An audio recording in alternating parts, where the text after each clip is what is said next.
ঢালিউডের সাবেক তারকা দম্পতি শাকিব খান ও অপু বিশ্বাস প্রায় ৩ বছর আগে তাদের বিচ্ছেদ হয়, কিন্তু আনুষ্ঠানিক বিচ্ছেদের পরেও কাগজপত্রে স্বামীর নামে জায়গায় শাকিব খানের নাম লেখেন অপু। এ নিয়ে রয়েছে নানা সমালোচনা। এদিকে ২৮ মে মঙ্গলবার ছিল শাকিবের ক্যারিয়ারের ২৫ বছর পূর্তি। দিনটিতে শাকিবকে শুভেচ্ছা জানানোর পাশাপাশি রহস্যময় এক পোস্ট দিয়েছেন নায়িকা। সেখানে কি বার্তা দিলেন অপু, জানাচ্ছেন শাহাদাত রিফাত। তুমি এই রোদের মতো, আমি তোমায় মাগছি গো। প্রিয়তমা রাজকুমার এরপর আসন্ন পবিত্র ঈদুল আজহায় মুক্তির অপেক্ষায় রয়েছে শাকিব খানের বহুল আলোচিত সিনেমা তুফান, যা প্রমাণ করে ক্যারিয়ারের শুরু থেকে ধারাবাহিকভাবে নিয়মিত ব্যবসা সফল সিনেমা উপহার দিয়ে যাচ্ছেন চিত্রনায়ক শাকিব খান। ভালোবাসা তোমার আর আমার, তোমার কথাতে ২৮ মে ক্যারিয়ারের ২৫ বছর পার করলেন এই ঢালিউড সুপারস্টার। চলচ্চিত্রে তার বিশেষ এই দিনটিতে ভক্ত অনুরাগীদের ভালোবাসায় সিক্ত হন নায়ক। এখনও তাকে শুভেচ্ছা জানাচ্ছেন ভক্ত অনুরাগী, পরিচালক, প্রযোজক সহ সতীর্থরা। তুমি কোন শহরের মাইয়া গো?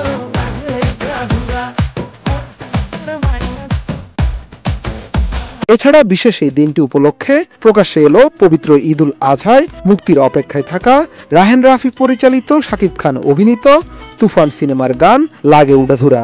মুক্তির পর থেকে সামাজিক যোগাযোগ মাধ্যম সহ সবখানে আলোচনার তুঙ্গে গানটি।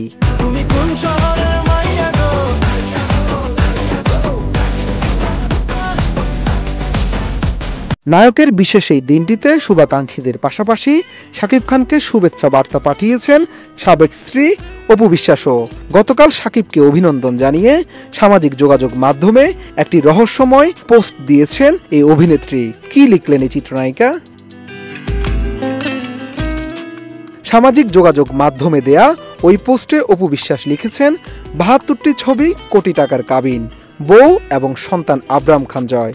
এরপর শাকিব খানকে উদ্দেশ্য করে লিখেছেন, অনেক শুভেচ্ছা বাবুর বাবা। মূলত পোস্টে ৭২টি ছবির কথা লিখে একসঙ্গে এই ঝুটিকে নিয়ে নির্মিত ছায়াছবির সংখ্যা বোঝানোর চেষ্টা করেছেন অপু বিশ্বাস। তার মধ্যে কোটি টাকার কাবিন অন্যতম হিট সিনেমা। তবে শাকিবের সঙ্গে অপুর আরও অনেক হিট সিনেমা রয়েছে।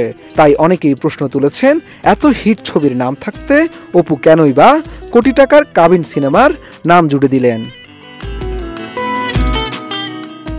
শুধু তাই নয়, নেটিজেনদের অনেকেরই প্রশ্ন, আনুষ্ঠানিক বিচ্ছেদের পরও পোস্টে বউ লিখে অপু বিশ্বাস কি বোঝাতে চেয়েছেন? এখনও তিনি শাকিবের বউ দাবি করতে কি পারেন?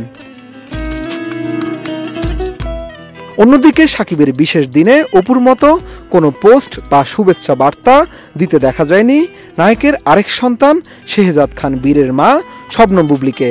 সেটিও কি কোনো রহস্যে ঘেরা? এমন প্রশ্ন নেটিজেনদের। তবে সাবেক দুই স্ত্রীকে নিয়ে আলোচনা সমালোচনা যাই হোক, সামনের ঈদে মুক্তি পাচ্ছে শাকিব খানের তুফান। জানা গেছে এরই মধ্যে সিনেমার শুটিংয়ের পাশাপাশি ডাবিংও শেষ হয়েছে।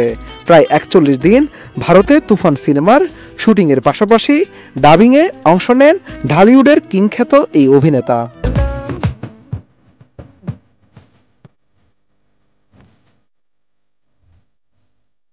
শাহাদাত রিফাত, এটিএন নিউজ, ঢাকা।